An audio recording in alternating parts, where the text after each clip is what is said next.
People have this weird fetish about cap space and draft picks.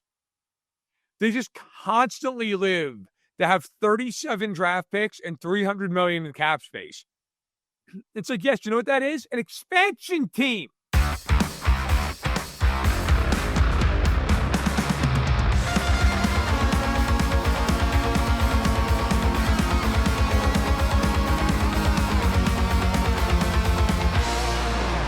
It's That Football Show here on KC Sports Network. Tucker Franklin hanging out with Matt Verderame as always. Appreciate our sponsors, Ben Holiday Bottled in Bond Bourbon and Holiday Distillery. You guys know, keep it on my desk at all times. You never know when you're going to need it. So I keep it locked and loaded with me with this. Matt, I don't know if you've seen these. You might have got sent a couple of these. Yeah, I got a few of them. They're pretty sweet. The silicone cup is wild. The silicone bourbon cup is wild. I keep it on me. I didn't realize how dirty it was until I held it up to the camera. So that's a little worrisome for me because I don't know if I've washed it in a while. Nevertheless, we're here to talk about the NFL and beyond. Matt, how was your weekend? How's everything going over there in the Verderame household? Fine. Things going fine. My one daughter's off in school. Came home yesterday and was like, oh, not much happened. Cafeteria caught fire, but that was about it. I'm like, how'd that go? I don't know. Didn't smell good. Like, yeah. So that was, that's how she's doing. And the other one just wakes up and screams cheese stick at the top of her lungs until she gets a cheese stick for breakfast. So we're part of her breakfast as it is. So yeah, those are how the kids are doing. I'm fine. I'm waiting for March Madness. I don't really give a damn about anything else this week. So, including the family. So I'm just excited for March Madness to be here. Go St. John's. I got St. John's actually. Spoiler alert: there is a KCSN bracket group out there. If you're in the Discord, there is a bracket group. You can go find that out. It's in the general section of the Discord chat. I might also post it out on Twitter. But a spoiler alert: you can't use on ESPN. You can't see like who picks the winner until like all the brackets locked. I got St. John's as my winner in my KCSN bracket. That's nice. Nice. I'm not going to sit here and make it out like I'm some like hardcore, like I've watched every St. John's game for 25 years fan, but I am, I've watched them for sure over the years. I have a St. John's jersey in my closet. So I was into them back when they had LeVar Postel and Ron Artest, and that was the last time they've won anything. They went to the Elite Eight and they lost to Michael Redd in Ohio State. And they have literally not won a tournament game since. Wow. So it's been 25 years. So with all due respect to Omaha, I hope they get absolutely plowed in round one. And then it's either Kansas or Arkansas. And I'd rather see Arkansas for one reason. I can't stand John Calipari. There you go. I just think he is the greasiest coach alive. And I just like the slickest. Look, I get it. I'm rooting for a team that has Rick Pitino as the head coach. Like, I understand it. I understand the hypocrisy that comes with it. Don't even waste your time in the comments. I get it. Okay, believe me. I cannot stand John Calipari. I don't know why. I just can't. Nothing personal. Like, never met him. Don't know. Like, just cannot stand him. That's the great thing about when we're not talking about the NFL. The NFL, I've got to be professional. Yeah. Any other sport, I can just be like, you know what? This is how I really feel about all these things. And I can just say it because what the hell? I don't cover college basketball. So it's true. You have to talk to him. I can just be a fan. But I also just respect Kansas more than I respect Arkansas. It's like, St. John's is not losing to Arkansas. And then if they get to the Sweet 16, it could be the fighting Mahomeses and St. John's. So just absolutely counting out Missouri. I appreciate that, I guess, already. I got to be honest. I picked Drake. So I know Sterling Holmes somewhere just blocked my phone number. I picked Drake. I did pick Kansas to win their first game. I did. Drake's like 30-3, man. Yeah, no, they're good. And I understand that it's not a big conference. They're 30-3, and they're usually good in this tournament. I tweeted out when the selection show was happening. Actually, I sent a message to my buddies. I went to Northwest Missouri State. That's where I went. That's where Ben McCollum was. I covered Ben McCollum for 5 years when I was at Northwest Missouri State and in Maryville working there. So I know Ben McCollum well. I know players on that team. Like I've talked to them before. Isaiah Howard, who's on that Drake team as well. I coached him in high school when he was so like I have personal relationships on that Drake team. I actually sent a message to my group chat. All of us went to Northwest Missouri State. Before the South region was announced, they went to break and they showed Drake. And I said, and Missouri hadn't been announced yet, and they showed Drake like, oh, look, Drake still needed to be seated. I said, Missouri's going to play Drake, and they're going to get their ass kicked. I just have a feeling, like I just had to have a feeling in my bones that that's what's going to happen. This is, and I tweeted out when this happened. It's my own personal worst case scenario in terms of how Missouri could have been seeded. They finally get like a 6 seed, somewhat high. They have a good year. They don't finish the season quite as strong, and then they get seeded up with maybe the one team that everyone's like, oh yeah, this team can make a Cinderella run. It's just very my personal hell and all of it. But that's that college basketball show for the time being. We'll get into some football here, but yes, March Madness starts on Thursday. Some dynamite games on Tuesday, by the way. Incredible finish for the St. Francis and Alabama State game. Yep, the Hornets. Oh. Who was the famous person that went to Alabama State? Oh, God. If you don't know, don't wait for me to figure it out. Yeah, that's too bad. I thought I knew it off the top of my head, but I forgot it. Anyway, great finish there. I'm excited to see all these great finishes. I love that UNC, everybody was like, stupid. They shouldn't be in the tournament. This is dumb. And then they were like, yeah, how's 95 points? Here it is. And now they're favored to beat Ole Miss. Yeah. Like they're favored. Look, I have been enjoying the early stages of March Madness. The Thursday, Friday are my favorite days of the year, sports-wise.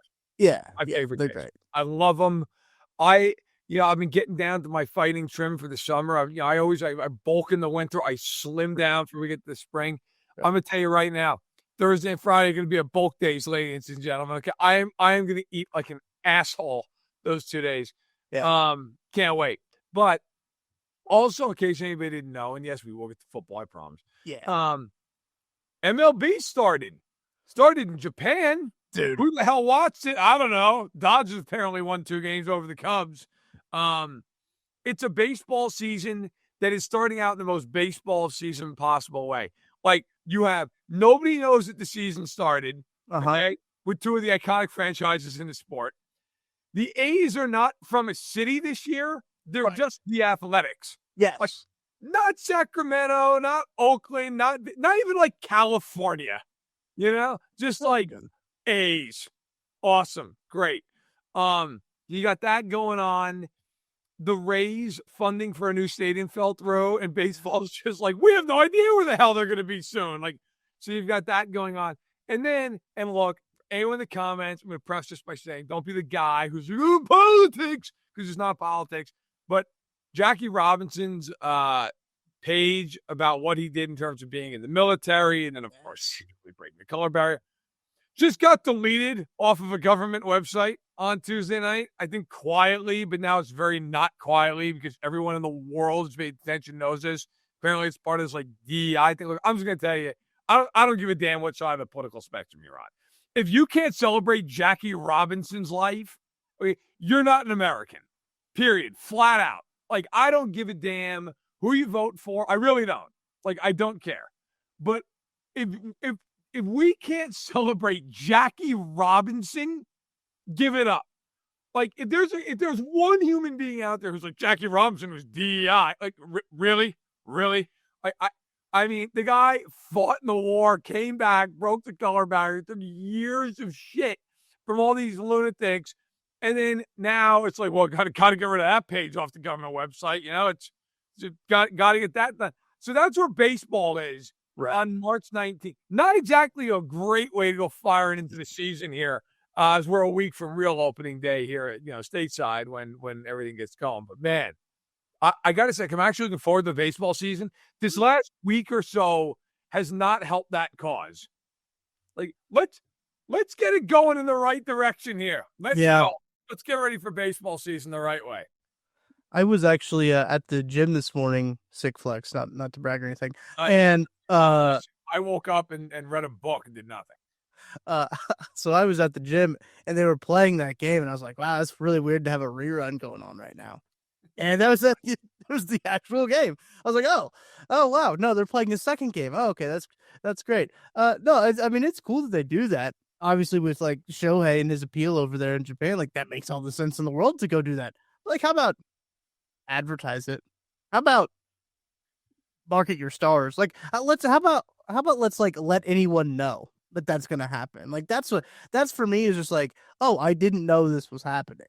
And I'm fairly online. It's not like I don't know what things are going on. I found that always to be a little bit jarring. They've done this a couple years now, where they start the season in Japan and then they go back to playing spring training games. It's asinine. It really is. It's just ass backwards asinine. I don't understand. Like, I understand wanting to play over there, like doing a global series, like that makes sense, right? You grow the game, like NHL does it. I think the Predators just announced that they're going to play in Sweden, right? It's like every sport does it. The NFL does it where they play other places, but it's during the regular season. It's not to like kick off their season and then go back to playing preseason games. Also, like, people are aware the games are happening. All right, like when the Devils played, where they played the Oilers, and they also played the Sabres at one point. I forget if they're, I think one of them might have been Switzerland. But like the NHL promoted the crap out of it. You were aware the game was happening, right? You're like, oh, like the Devils this year started against the Sabres over in Europe. Right. And I watched the games. You know what? One, I knew they were happening, and two, like the games are like noon Central Time. It wasn't at 5 a.m. Eastern when you're like, oh, I don't know. And then you get these people who are like, what are they going to do? They've got to play it at that time because it's local. Yeah, I understand that. That's the problem. Like, go over there and play a showcase in the middle of spring training. I don't care. But like, don't count the damn games. The A's used to play the Mariners like every year over there to start the season. Yeah. Hey, because Ichiro was on the team and like they had like Sasaki as the closer for a while. Mm-hmm. I understand the thought process that goes into this. It doesn't mean it's not a terrible process. Like, pure baseball. Opening day should be in Cincinnati every year. That's what it should be. Baseball's like, oh, what do you think? Bangladesh at 8 a.m. local time? Like, it's bonkers. What other sport? It's like if the Chiefs played the Hall of Fame game and it counted. And then they're like, all right, boys, back to exhibition games. Like, you'd be like, what happened? Like, what do we do? Like, you know, and not only did they play the Hall of Fame game and made it count, they played it in Australia. Right. At 6 a.m. Yep. on a Tuesday. Right? Like, you'd be like, what?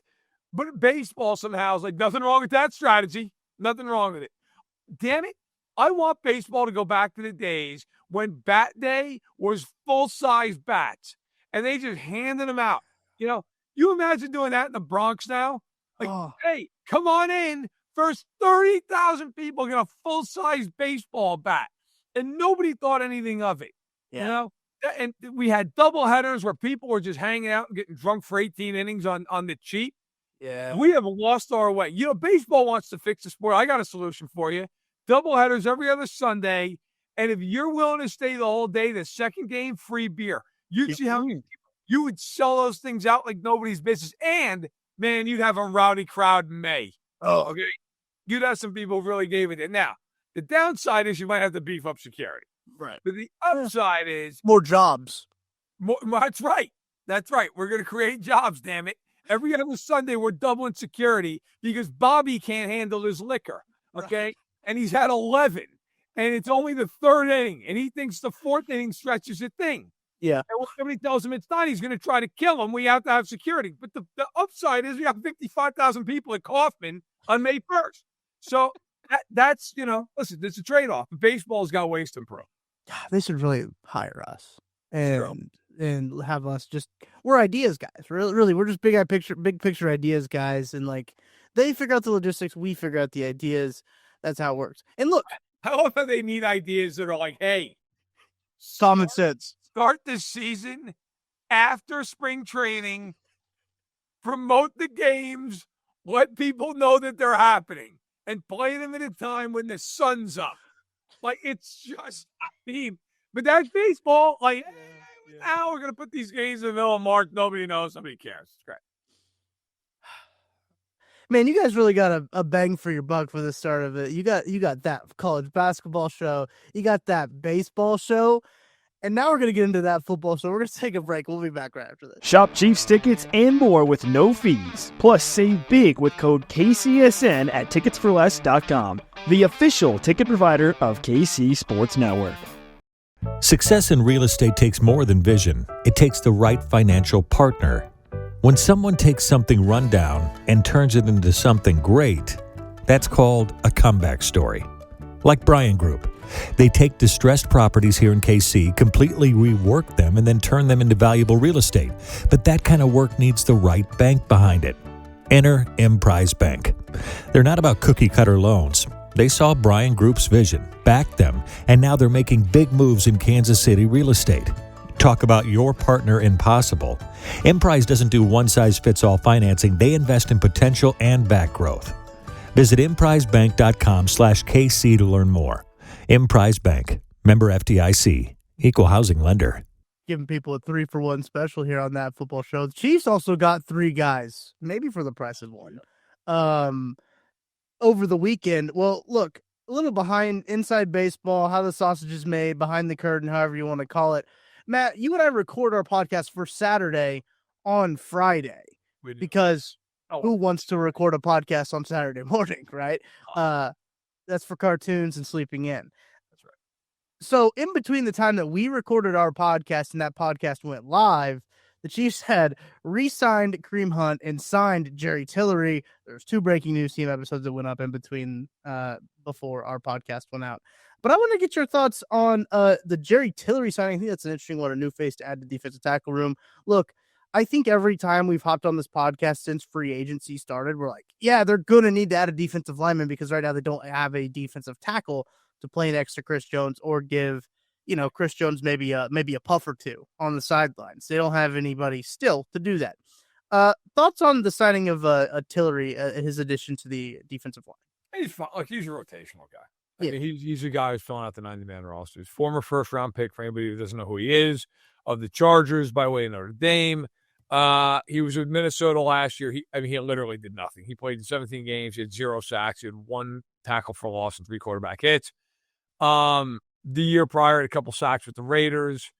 Look, I mean, he's a guy who's, again, he is a rotational player at this point. The last 3, I need to make sure I'm right with this here. Yeah.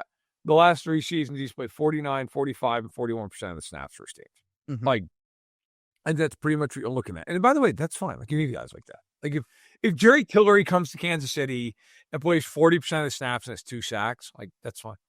I mean, you need guys to fit. He's basically replacing the Noddy Pinnell. They're just getting a different type of guy. He's much more of an up the field guy. Try to create havoc in the pocket. Now, look, there's also the argument this is the best the tackle he's ever played with by a pretty wide margin. Okay, he's never been next to a guy like Chris Jones before, and he gets Joe Collins coaching. I don't mind it.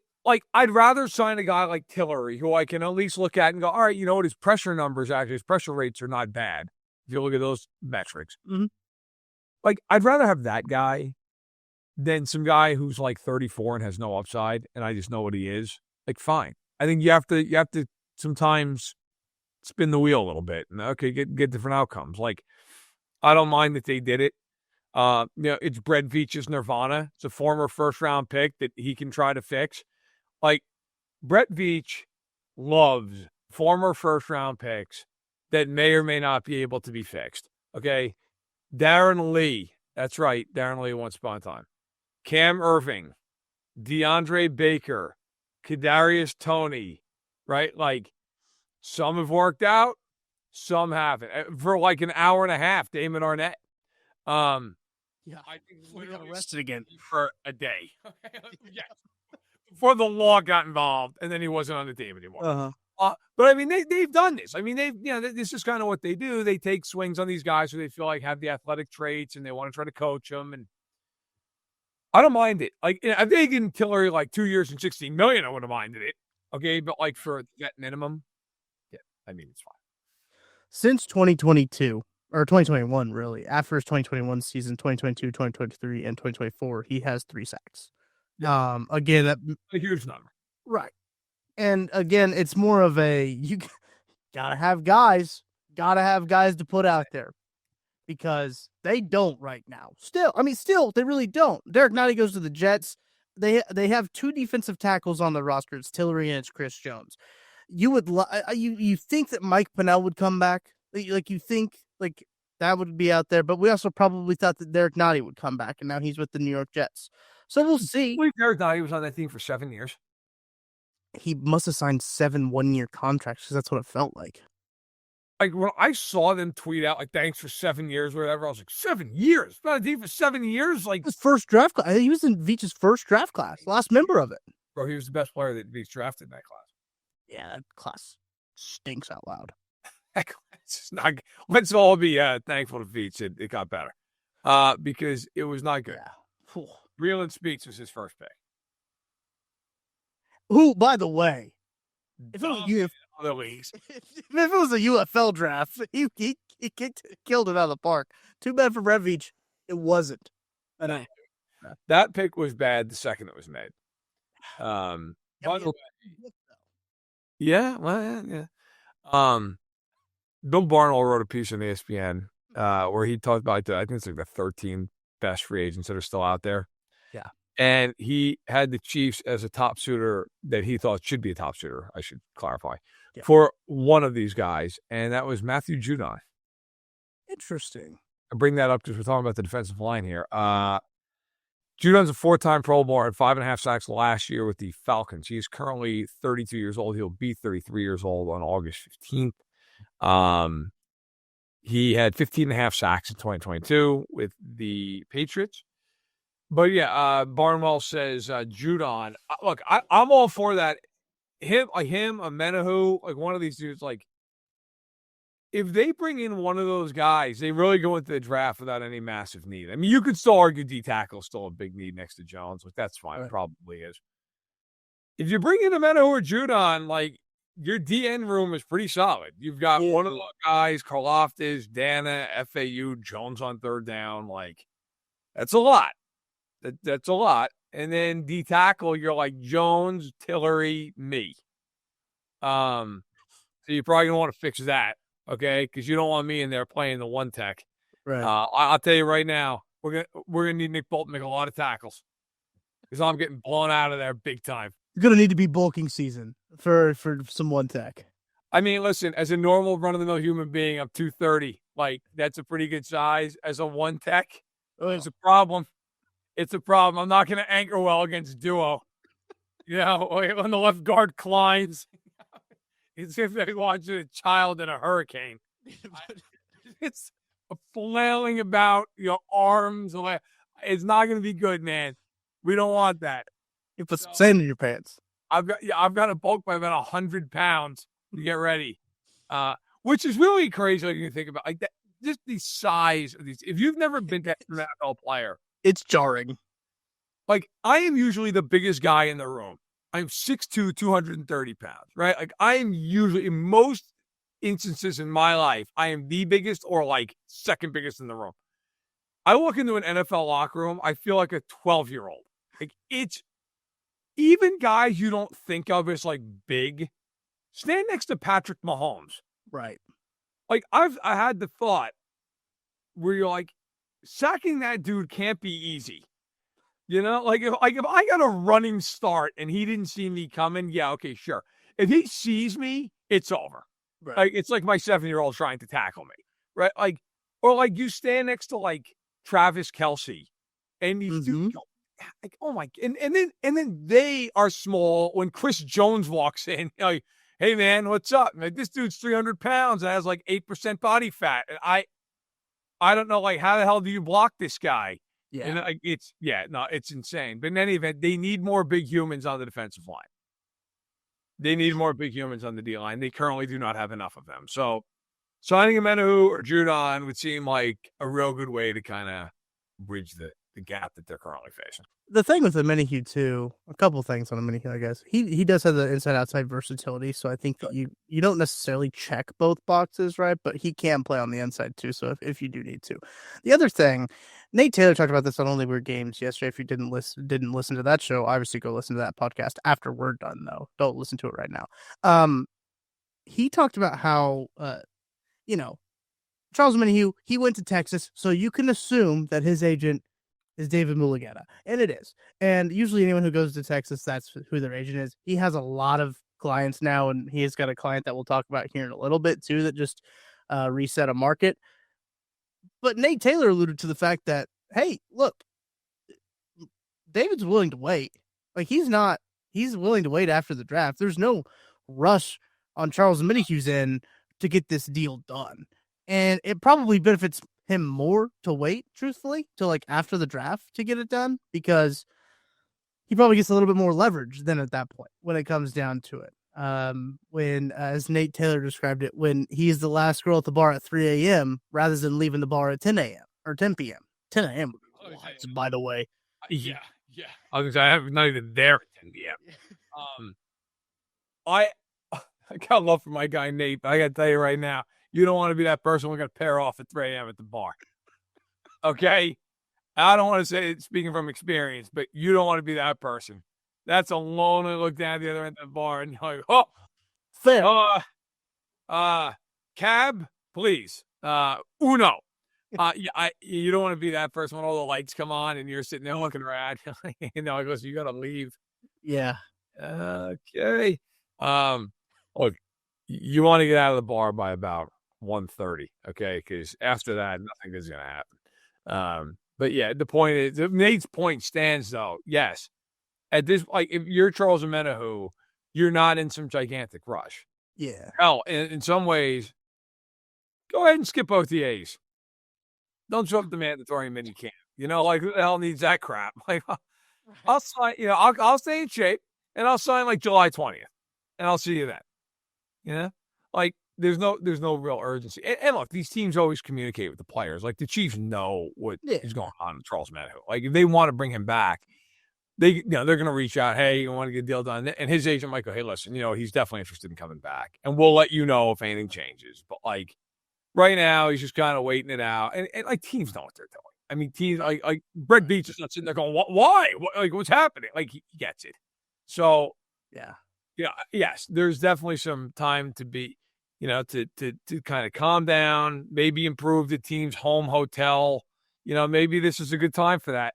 Maybe this is a good time to talk to that hotel about cleaning the floors and emptying the garbage cans. And then we can get back into signing Charles Omenihu and handling the draft, and everybody's happy. Yeah, I do think that those do need to be addressed. Matt, I do think, I don't know how much you saw this on, I guess this would have been Monday morning. We all kind of woke up to the news of the Derek Stingley Jr. contract, which the reporting on it, by the way, exquisite. Textbook. I mean, just everything you want from a reporter. It's just textbook journalism.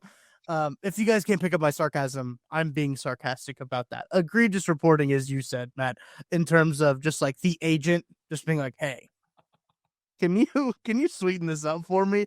Can you throw this out there that it is $90 million guaranteed, but then when you look at it, it's not actually $90 million. We really got J.C. Horn, but please put out there that it's 3 and 90 with 89 million guaranteed. I knew that whole thing was BS. Like, I mean this genuinely. The fact that it was 3 and 90, reportedly 3 and 90, yes, with 89 million guaranteed. What, you couldn't get to the 90? Right. Like, there's immediate, I call bullshit. Like, the second you see something, all right, sure, right?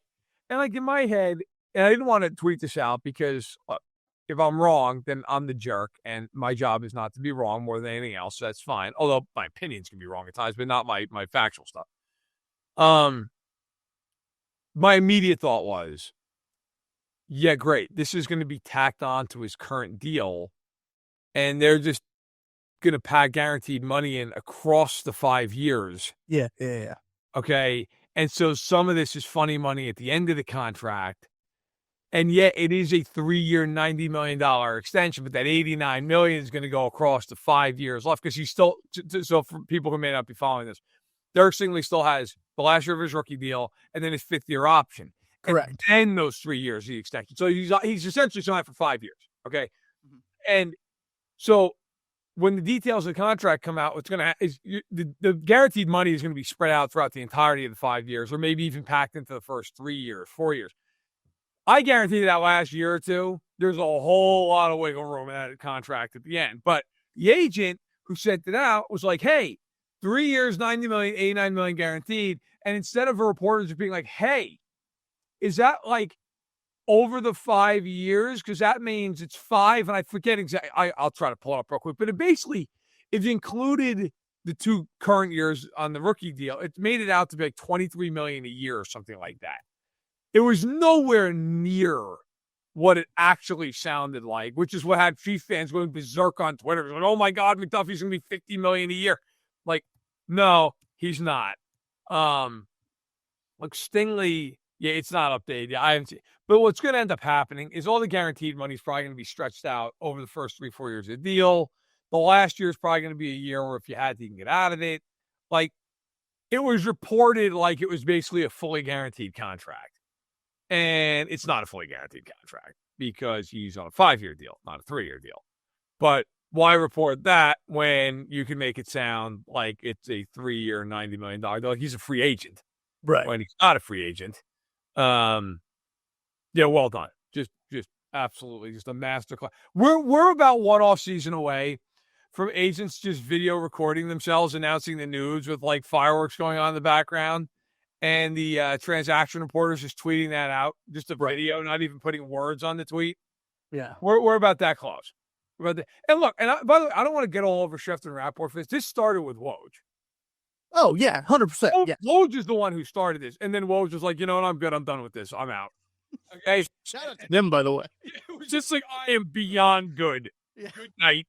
My colleague Chris Mannix at Sports Illustrated had a great piece where he detailed a ton of this stuff for, Woj is now at St. Bonaventure, is alma mater in New York, and all the things that he's kind of going through and doing right now. I'd encourage anybody to read it. It's about a month old, but it's brilliant. It certainly holds up. But yeah, no, he did that and then got out of it. Like he was the guy who was just tipping picks during the draft, Like Pelicans strongly considering so-and-so. And ESPN was getting pissed at him because they had the draft. Like, you have to stop doing this. See, half the reason they hired him. And he still kept doing it. No, it's great. Like, but listen, I don't even care if you do that, but at some point you got to at least be like borderline like on the money here with this. No, yeah. Like, it's crazy to come out and do this stuff and then be like, actually, as it turns out, it's not even close to that. Like, then what are we doing? Like, then you're just a mouthpiece, and that's no good. I think it was the Alexander Madison trade. No, maybe I'm thinking of something else. Maybe Jordan Mason? Jordan Mason trade? Did he just get traded? Yeah? Yes. It was a Jordan Mason trade, and I typed in Jordan Madison, so I mixed them together. Where it started off by talking about the Katz brothers and then the tweet ended by talking about the Katz brothers. It was that was an Ian Rapport double special. It was like, the Katz brothers did this, and you know who else he did? Katz brothers, and then the last thing is in courtesy of the Katz brothers. And I was like, I look, I wanted to tweet, but I'm I don't know, I guess a professional. You got to talk to those guys. I get it. I understand. I wanted to respond and be like, is this from the Katz brothers? But then I was like, nah.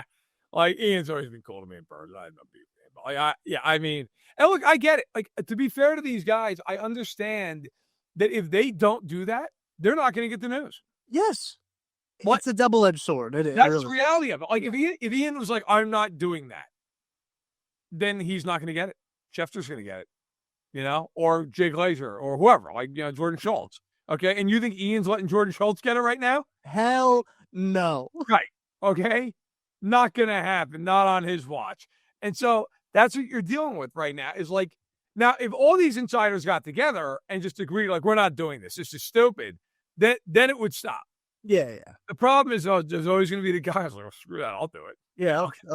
Right? Yeah. So this is the age we live. And like, look, some of it's, I don't even care. If you want to tack on that so-and-so negotiated a deal, fucking at least be accurate. Yeah. That's the problem. Like, if you want to sit there and do that, fine, whatever, but at least be accurate. You're not being accurate. Now we got a problem. I just want to, for laughs, I just want to read the Ian Rappaport tweet about the trade. Oh, because I think even Ian would laugh. Like, I read it again, and it holds up. It's even funnier. Trade. Per Katz Brothers Sports, the 49ers are trading Jordan Mason to the Vikings. He gets a 2-year deal with over $7 million fully guaranteed at signing, with a maximum value of $12 million. Look how good the Katz brothers did. Negotiated by Jason and Michael Katz.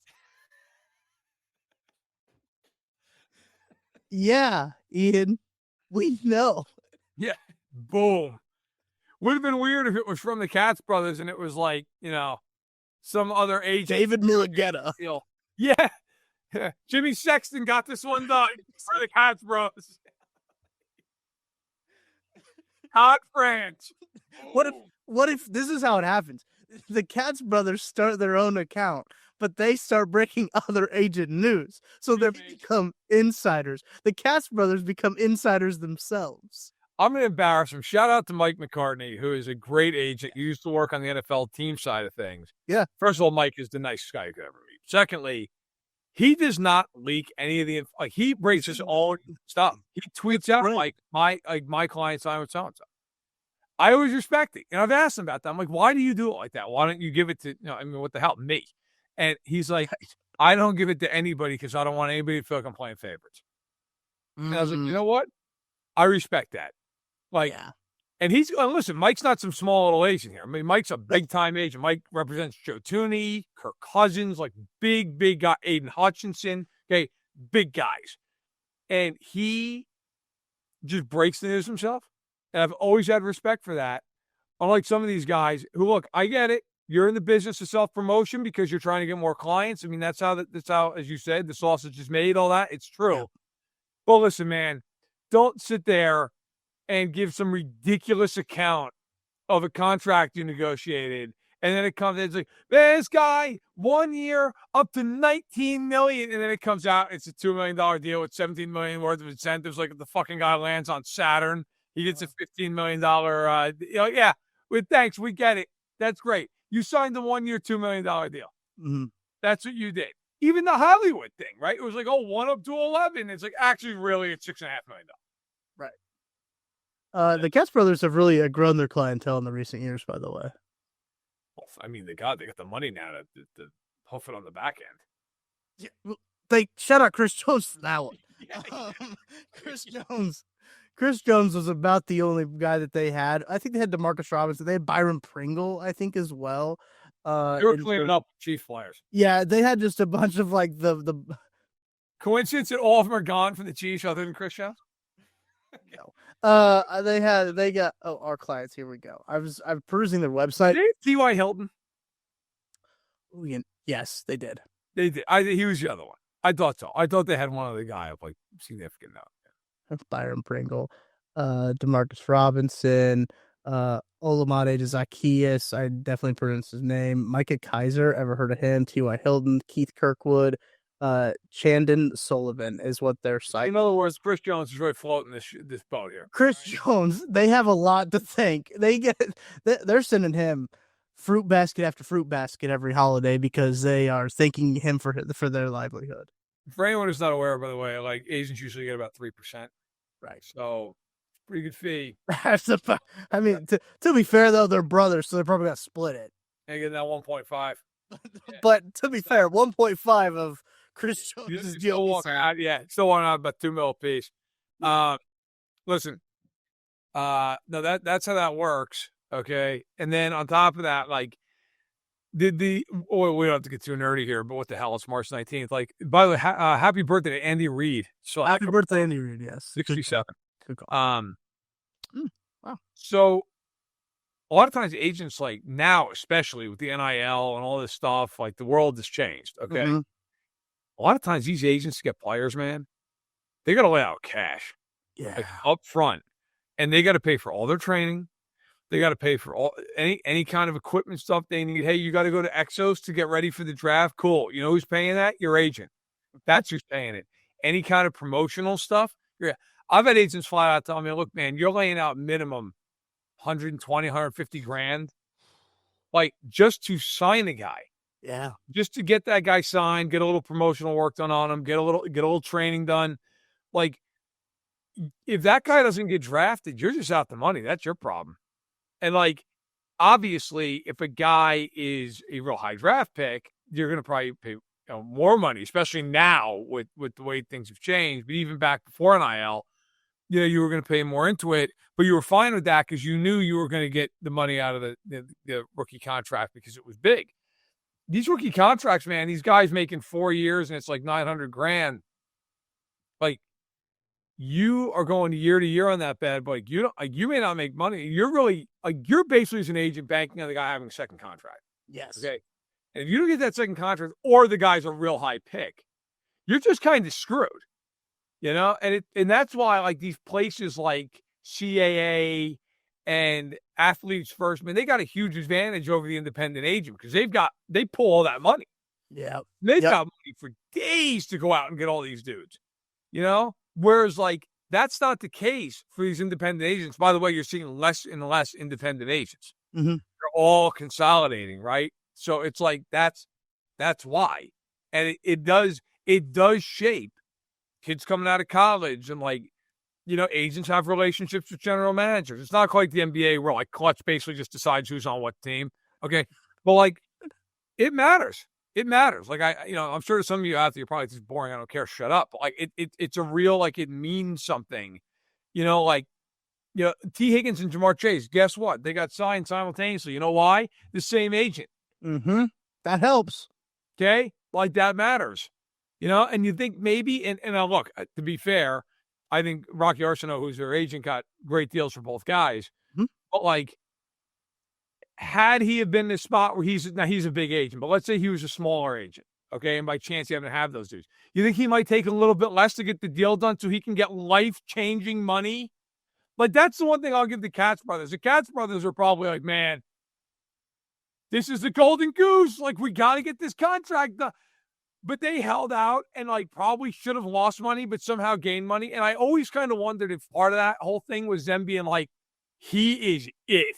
We have got to get every damn cent. Where maybe that contract's done a year earlier, if it's like Rosenhaus or David Cantor or Mike McCartney or one of these bigger agents. But like, if you're them, you're like, man, we got to get every dime out of this deal. I don't know. Yeah, but that stuff factors in. It does matter. It is interesting. It is interesting to note, especially this time of year when like contracts are being negotiated, to see who their agent is too. And it's worth noting Trey Smith is with CAA. Like he's with a pretty big agency there as well. I don't know if that will play into it. He's rep by Tory Dandy, who, by the way, is one of the better agents. Yes, like a really good agent, and like a dude. So he actually also, if memory serves right, he reps Sammy Watkins as well. He also reps Nick Bolton, doesn't he? He reps a lot of it. Tory's a big player in the game. Yeah. But yeah, he's a good agent. Like I've talked to a lot of people in the league. I'll tell you, he's one of the more fair, reasonable guys to deal with. So, which does not surprise me because Trey Smith's one of the more like fair and reasonable guys to deal with. So yeah, I mean, it makes sense that he's repped by somebody who would, you'd be like, yeah, okay, that guy's not going to just try to screw everybody on earth for 8 cents. Yeah. Let's have the Trent McDuffie conversation here to kind of close out this podcast. I do think it was interesting. It kind of heated up with the Derek Stingley contract, right? Where everyone's like, "Oh no, Trent McDuffie is." You touched on it a little bit. Where everyone's like, "Trent McDuffie's going to be so much money. Should the Chiefs trade him?" No, I mean the Chiefs should try to keep good players on their roster. Is kind of how I feel about that. I understand people's sentiment towards the Tyreek Hill trade, and right, they got 5 picks for Tyreek Hill, and I think the Tyreek Hill situation isn't apt to put in this. Like there was so much that went on. That was Tyreek's 3rd contract, so it's not the same as like a Trent McDuffie second contract for him. Tyreek Hill obviously had other off the field things that Trent McDuffie hasn't had yet, obviously, knock on wood. Everything seems like that he is a upstanding citizen, so I think that also kind of plays into it as well. the cornerback position is not the same as the wide receiver position either. If you look at trades, I had this conversation with Nate Taylor a little bit. The last time a quarterback was even traded for a first-round pick was Jalen Ramsey and then before that it was Darrelle Revis. So like you're talking about some guys who are big names moving at the peak of their careers. They're not going to get the same haul for Tyreek Hill. So sometimes I think that the Tyreek Hill trade kind of broke people's brains on how this all works, right? I understand that he's got a huge haul. I think the situation was right where Tyreek Hill wanted out. They found a team that was desperate enough to pay the price that they needed to, and then they won the Super Bowl afterwards. So everyone sees, okay, you have a good player. Let's trade him so we can get more picks and then reload. That's not always how it works. There's for every Tyreek Hill, there's an AJ Brown. They also paid Tyreek Hill the first time. Yes, exactly.